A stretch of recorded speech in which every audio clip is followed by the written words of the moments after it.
Assalamualaikum warahmatullahi wabarakatuh. Saya Lisna Amira dari semester 3B. Saya di sini akan mereview pertemuan ketiga hukum administrasi negara, yaitu menjawab pertanyaan. Yang pertama ada berikan definisi hukum administrasi negara menurut Van Apeldoorn dan Djoko Sutomo. Jawabannya, Van Apeldoorn, hukum administrasi negara adalah keseluruhan aturan yang harus diperhatikan oleh para penguasa yang diserahi tugas pemerintahan dalam menjalankan tugasnya. Djoko Sutomo, hukum administrasi negara adalah hukum yang mengatur tentang hubungan-hubungan hukum antara jabatan-jabatan dalam negara dengan warga negara. Pertanyaan kedua, sebutkan sumber-sumber hukum formal administrasi negara. Sumber hukum formal hukum administrasi negara adalah undang-undang. Nomor 3, mengapa hukum administrasi belum dikodifikasikan? Jelaskan faktor-faktor yang menyebabkannya. Ketentuan-ketentuan hukum administrasi negara sulit dikodifikasikan karena 1. Perubahan dalam bidang hukum administrasi terjadi dengan cepat. 2. Pembentukan dan pembuatannya tidak dalam satu tangan. Selanjutnya, pertanyaan nomor 4 yaitu jelaskan perbedaan hukum administrasi negara dengan hukum tata negara. Hukum administrasi negara adalah hukum yang mengatur dan mengikat alat administrasi negara dalam menjalankan wewenang yang menjadi tugasnya selaku alat administrasi negara dalam melayani warga negara, harus senantiasa memperhatikan kepentingan warga negara. Hukum tata negara adalah hukum yang mengatur organisasi negara, hubungan alat perlengkapan negara, susunan dan wewenangnya, serta hak dan kewajiban warga negara. Pertanyaan kelima yaitu jelaskan hubungan hukum administrasi negara dengan hukum tata negara.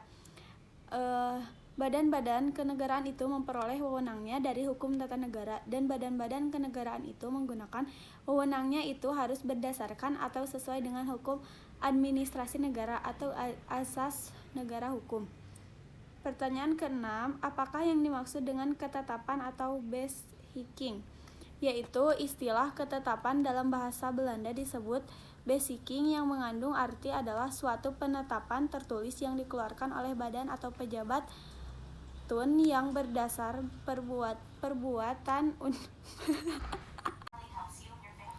Selanjutnya, nomor 6, istilah ketetapan dalam bahasa Belanda disebut beschikking, yang mengandung arti adalah suatu penetapan tertulis yang dikeluarkan oleh badan atau pejabat yang berdasarkan perbuatan perundang-undangan yang berlaku, yang bersifat konkret, individual, dan final, yang menimbulkan akibat hukum perdata.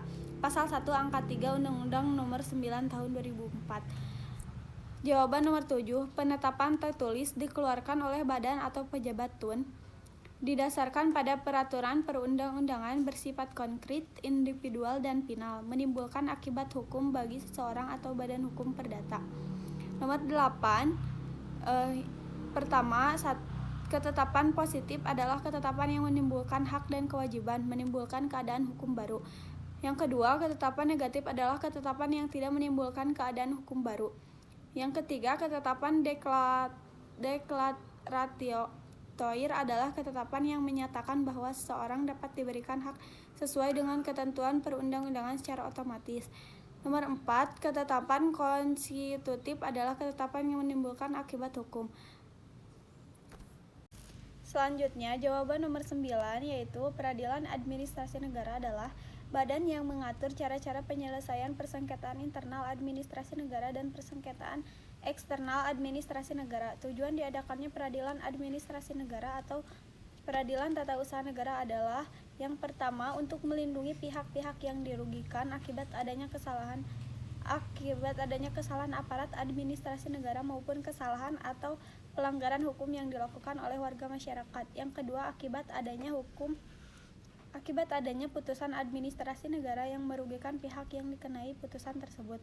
Sekian dari saya, mohon maaf bila ada kesalahan. Wassalamualaikum warahmatullahi wabarakatuh.